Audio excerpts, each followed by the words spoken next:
L'élastique, vous voyez, on est en train de tirer dessus et à un moment donné, paf, il va nous péter à la figure. Je suis Charles Prats, je suis magistrat avec une spécialisation sur la lutte contre la fraude aux finances publiques et j'ai été pendant 4 ans en charge de la coordination de la lutte contre toutes ces fraudes au ministère des Finances. Les dépenses de prestations sociales, ce sont 787 milliards d'euros par an en France. L'enjeu de fraude aux prestations sociales, c'est plus de 50 milliards d'euros par an.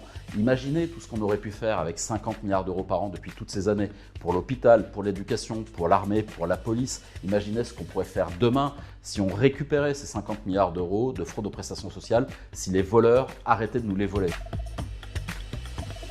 Tout simplement parce que les informations, je les ai, je connais le problème, je suis membre d'une association professionnelle de magistrats.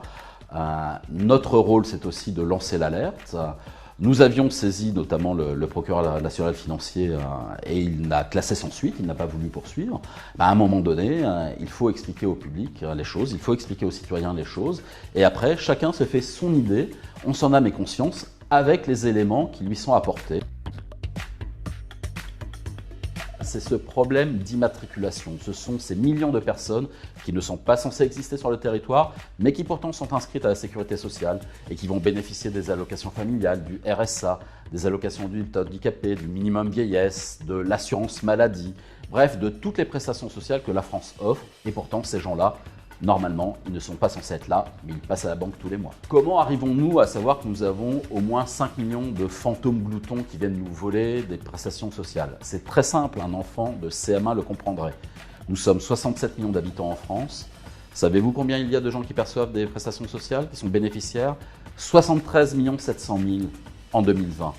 Et selon la Cour des comptes, ça va encore plus loin, ce serait plus de 75 millions d'assurés sociaux qu'on aura en France, sur 67 millions d'habitants. Faites le calcul. Un exemple significatif et assez amusant, vous savez que Jeanne Calment était notre doyenne, c'est la doyenne de l'humanité, 122 ans, c'était le record au Guinness Book des records. Eh ben non, elle a perdu son record. Figurez-vous que nous avons 3 personnes dans notre système d'assurance maladie qui sont âgées de 128 ans, et oui, ils sont nés en 1892, et manifestement ils sont toujours bien portants pour la sécurité sociale, accompagnés d'environ 250 autres camarades qui sont âgés de plus de 120 ans. Voilà, ce sont des gens du régime des militaires. En fait, ils sont peut-être en train de se balader à Verdun, il faudra envoyer les taxis de la Marne pour aller les récupérer, parce que voilà, il faut quand même les faire revenir. Dans ces cartels des fraudes, vous avez toutes les magouilles qui peuvent exister. Certaines qui peuvent apparaître ahurissantes, comme ces 2 couples qui ont réussi à déclarer à l'aide de faux documents 1200 grossesses. Plus c'est gros, plus ça passe. Imaginez 2 couples, 1200 grossesses, et ils ont pu voler ainsi 1 700 000 € en allocation familiale, prime de naissance, etc. Concernant spécifiquement les gens nés à l'étranger qui viennent s'inscrire à la sécurité sociale, figurez-vous que les policiers spécialisés en faux documents l'ont déclaré sous serment devant la commission d'enquête de l'Assemblée nationale. S'ils appliquent leurs critères de détection des faux documents et de recevabilité des dossiers, ils rejetteraient 1/3 des dossiers d'inscription à la sécurité sociale des gens nés à l'étranger.